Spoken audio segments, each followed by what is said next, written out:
Doma Sports Talk worldwide with some news from Formula One. So y'all check this out. Now, your boy Lewis Hamilton has claimed his 80th pole position in Suzuka, the Japanese Grand Prix, baby, right? And very significant for a whole lot of reasons, right? Whole lot of reasons. First of all, he's 50 points in front of your boy Sebastian Vettel in the Drivers' Championship, all right? So that's very important. 50 points and the pole position. And Sebastian Vettel finishing ninth. Ferrari had a couple of faux pas, putting on intermediate tires when it wasn't really that bad, that rain, and messed up in qualifying, that third qualifying. So that cost them. Raikkonen's on fourth, and your boy Sebastian's on ninth place. We know he can get up there, but, the bottom line is Hamilton can finish in front of him, which is going to make Raikkonen have to do something on that start. You're going to have to go kamikaze style. Something's going to have to happen. And then you right next to Verstappen, who's in third, right? So it's a silver front row. But Max Verstappen on third, Raikkonen has to do something early, make some noise. So let's see how that goes. But for Lewis Hamilton, it's his 80th pole position. And if you kind of say just 80th pole position, people don't know, hey, well, 80, 80. It's not 100. That's what it sounds like. You know what I mean? But 80 pole positions, first of all, for those who don't know, that's, it's the most of all time. Already. The dude is in his prime and got the most of all time. Right? Yeah, there was a rhyme. Okay? But at the bottom line is Michael Schumacher got 68. Right? And I've said when I talk Formula One, you in front of Michael Schumacher or tied or close to Michael Schumacher in anything. Going to the bathroom, in the Formula One in the pit lane, Michael Schumacher will have the record for that or anything else. So if he has 12 more pole positions than Michael Schumacher, that's ridiculously awesome. Sometimes, I find myself getting complacent and say, well, I'll wait for the race and then I'll talk about it.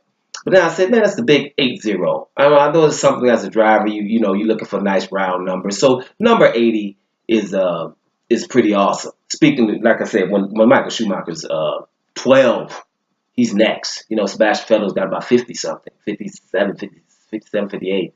So that he's handling his business up there, Lewis Hamilton. And, we get complacent with sports. You watch sports so long, and then hey, man, I'm wishing for something awesome, and that would be awesome. You would start knowing what's awesome because you watch 5, 10 years or even more. And that happens in a lot of sports, So we get complacent when we're seeing him getting these pole positions, and it's really, it's legendary. In other sports, too. I can think of different sports where you're like, hey, man, y'all better pay attention. That's something you're not seeing. Talked about it, like baseball this year. For Americans, but if you're not American, still, you can probably follow this. You have a guy playing baseball right now who is a pretty good hitter. He's a rookie, just started, right, in the major league at least. He was the Japanese, Shohei Ohtani, baby, Ohtani mania. Dude is hitting like a normal hitter and a good one, right?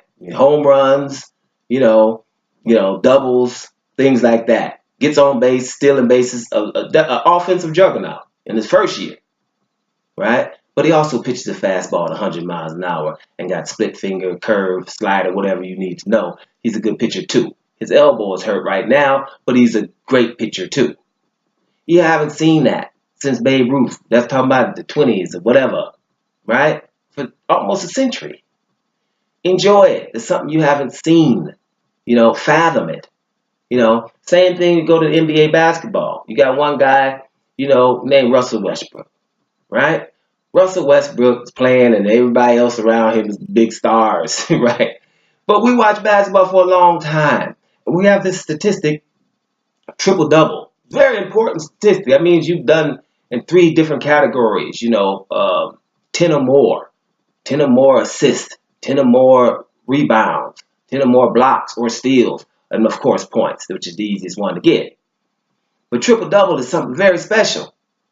Right? So, and so you see a person, this guy averages one for the whole 82 games, or how many he played that year. Say he missed a game or two. Right? Averaged the triple-double. In the same year, led the league in scoring. Right? And so that's something you hadn't seen since black and white TV. And I like to say Bigfoot footage. You can't see nobody. You can't even see it's black and white TV since somebody done that. Right? I mean, Oscar Robertson, way back, right? So that's something you need to fathom when you see somebody average a triple-double a whole season and then come back the next year and do it again. Not averaging over 30 points, but 26 points and 10 and 10. Incredible you seeing that. You know, incredible. Fathom it. Because if it was something easy, the others will be doing it. So those are two sports. And if you go to tennis, you got all the reason in the world to be watching these legends, right? You got three players right now with 14 or more Grand Slams. 14 Grand Slams was the most. I mean, about 10 years ago. Pete Sampras, Pistol Pete, 14 Grand Slams was more. And all them other ones that we know, them Andre Agassi's and John McEnroe's and all them Boris Beckers and all them, those are single digits, baby. Pete Sampras had 14, you know, and that was it. There wasn't nobody getting close to that. And then along comes Roger Federer and went all the way up to 20 right now. And then you have Rafael Nadal with 17. And then even those two are outlandishly awesome. But here is Novak Djokovic with 14 Grand Slams. Every time these guys hit the court, it's legendary. Better fathom it. Those are just things in different sports where let's not get complacent. We're seeing greatness. We're seeing greatness. And greatness is not even good enough. You know, we're talking first ballot Hall of Famers no matter what sport it is. And that's not good enough. Talking about people that need statues in their hometown. Them kind of people. You know, statues kind of people. All these people we're watching right now. Some of them will have statues in 3 or 4 different places on the planet. Right? That's what we're seeing now. And Lewis Hamilton is creeping up on that status, guys. Right? Statue status. 80 pole positions. And creeping up on his 5th World Championship. Not done yet. He's 50 points up. 5 races to go. Right? But the guy behind you is a 4-time champ in Sebastian Vettel. And things can still happen. And let me tell you, Vettel ain't giving up till it's time to give up. Which means it's over.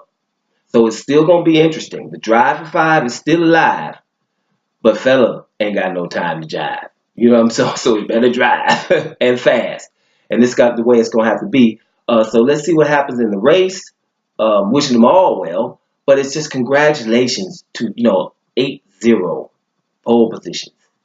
8-0. That's a lot of pole position, guys. Do your research. Check it out yourself. Doma Sports Talk Worldwide. And I am up out of here, y'all.